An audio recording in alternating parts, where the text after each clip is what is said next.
الرحیم جب کشمیر میں کوئی نوجوان پتھر اٹھا کے بھارتی فوجی کو مارتا ہے تو اسے حق خود ارادیت کہتے ہیں۔ جب فلسطین میں ایک ماں کے سامنے، ایک باپ کے سامنے اس کے 10 سالہ لخت جگر پر اسرائیلی فوجی گولی چلاتا ہے یا بختر بند گاڑی سے ان کو کچلتا ہے تو اس کو ہم حریت کی تحریک کہتے ہیں، آزادی کی تحریک کہتے ہیں، اور اس کو ہم اس طرح سے جسٹیفائی کرتے ہیں کہ بھائی یہ ان کا حق ہے، وہ آزادی چاہتے ہیں، وہ اللہ کی زمین پر اللہ کا نظام چاہتے ہیں، وہ اپنی مرضی سے اپنا قانون، عوام اپنا حق مانگ رہی ہے، عوام اپنا حق مانگنا چاہتی ہے، اس کو طاقت سے کچلا جا رہا ہے۔ لیکن جب اسی نوجوان کو پنجاب پولیس قتل کرتی ہے، اسٹریٹ فائر مارتی ہے، ان پر بختر بند گاڑی چڑھا کر انہیں کچلتی ہے، ان کے سروں میں گولیاں مارتی ہے، ان کی ریڑھ کی ہڈیوں میں فائر مارتی ہے، اور جواب میں وہ اگر پتھر مارتے ہیں تو ہم یہ کہتے ہیں کہ فسادی آ گئے۔ 1953 میں آپ کے جب خواجہ ناظم الدین صاحب کے دور میں سکندر مرزا نے پاکستان بننے کے 5 یا 6 سال بعد کہا کہ میں 10 سے 15 ملاؤں کو پھانسی دوں گا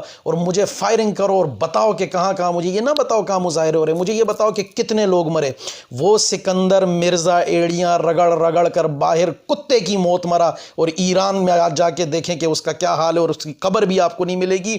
مشرف نے جب لال مسجد کو مار رہا تھا تو اس نے کہا میں سب ختم کر دوں گا، تہس نہس کر دوں گا، نہ کوئی ملا باقی رہے گا، نہ مسجد، نہ مدرسہ، نہ یہ مذہبی پنڈت باقی رہیں گے، اس کے یہ الفاظ تھے۔ آج مشرف غدار کو عدالت نے پھانسی ڈی چوک پہ لٹکانے کا حکم دیا ہے، اور وہ بزدل، وہ بے غیرت آج چھپا بیٹھا ہے، اور حکومت پاکستان اس کو واپس نہیں لا سکتی کیونکہ ان کے اپنے کچھ مفادات ہیں، یہ بھی اسی کے اتحادی ہیں۔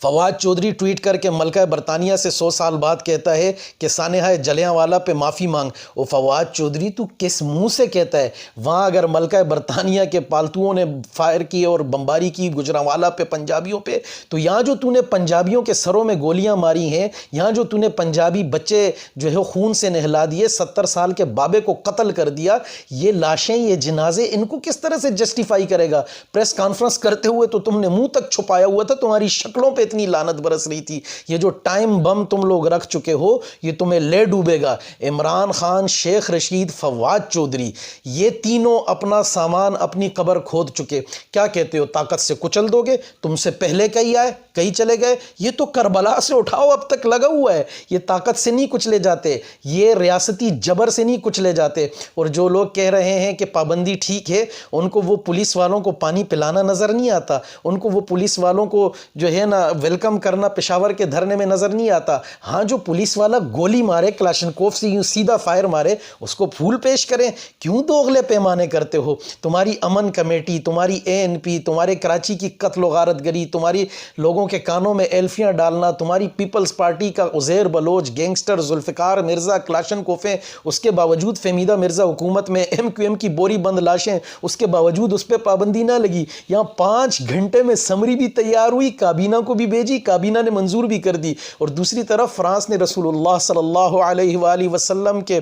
گستاخانہ کارٹونز بنائے، خاکے شائع کیے سرکاری سطح پہ۔ اس سے تم احتجاج نہیں کر سکتے۔ تم کلبھوشن کو پروٹوکول دیتے ہو، تم ابھی نندن کو پروٹوکول دیتے ہو جو پاکستانیوں پر بم گراتے آیا، جہاز سے پاکستانیوں کو قتل کرنے آیا، اس کو سیلوٹ مار کے تم یوں رخصت کرتے ہو، اور تم پاکستانی جو محمد رسول اللہ کے نام پر نکلے ان کو گولیاں مار رہے ہو۔ انہوں نے شیل کھا کے روزے رکھے، یہ جو لاشیں اٹھی ہیں، یہ جنہوں نے جنت میں افطاریاں کی ہیں، مجھے یہ بتاؤ یہ تمہارے گلے نہیں پڑیں گی؟ تم اگر سمجھ رہے ہو تم نے طاقت سے کچل دیا، یہ تمہاری خام خیالی ہے۔ انشاءاللہ آج کا دن، میری آج تیسرا روزہ ہے میرا اور دوسرا پاکستان میں، میری یہ بات لکھ کر رکھیں، عمران خان اپنی قبر کھود چکا ہے، وہ تو برباد ہوگا، لیکن اس سازش میں جو پس پردہ سامنے ظاہراً خفیہ اعلانیہ لوگ تھے، یہ خون ان کے سر ہے، اور روز محشر، اور یہ جو جتنے لبرل سیکولر، یہ روز محشر محمد الرسول اللہ صلی اللہ علیہ وسلم حوض کوثر پہ کھڑے ہوں گے، اور ان کی شفاعت سے محرومی تمہاری سیاسی پارٹیوں کے لیے، تمہارے ذاتی مفادات کے لیے، PDM تے فلانا تے یہ اتحاد تو وہ اتحاد، محمد الرسول اللہ کے لیے تم نہیں نکلے۔ تم سب مجرم ہو، جس نے حمایت نہیں کی، جس نے آنکھیں چرائی، جس نے تمسخر اڑایا، جو فرانس کا حامی ہے یقیناً وہ حرامی ہے، اور یہ وقت بتائے گا، اور انشاءاللہ جلد اسٹریٹجی آنے والی ہے۔ گھبرائیں نہیں ساتھی، یہ جو جنازے اٹھیں، یہ جو خون گر جاتا ہے نا، وہ کبھی ضائع نہیں ہوتا، یہ 100 سال بعد بھی ان کے گلے کی ہڈی بنا رہتا ہے۔ میری بات لکھ لیں، میرے الفاظ نوٹ کر لیں کہ یہ ٹائم بم حکومت اپنے اس میں رکھ چکی ہے، اور یہ جب پھٹے گا تو ان سب کے پرخچے اڑا دے گا، یہ آپ کو نظر آئے گا۔ اور کراچی کے دھرنوں میں عارف الوی کا پولیس والوں کو مارنا، عمران خان کا دھمکیاں، پولیس والوں کو پھانسیاں دینا، ناظر تقوی، امین شہیدی، شہنشاہ نقوی کے ان دھمکیوں کو آپ نے نہیں دیکھا، ان پر پابندی نہیں لگائی، اور ان مظلوم بیچارے غریب لوگوں پہ پابندی لگا دی۔ لاکھ دی لعنت پوری کابینہ ہے میری طرفوں۔ جزاک اللہ۔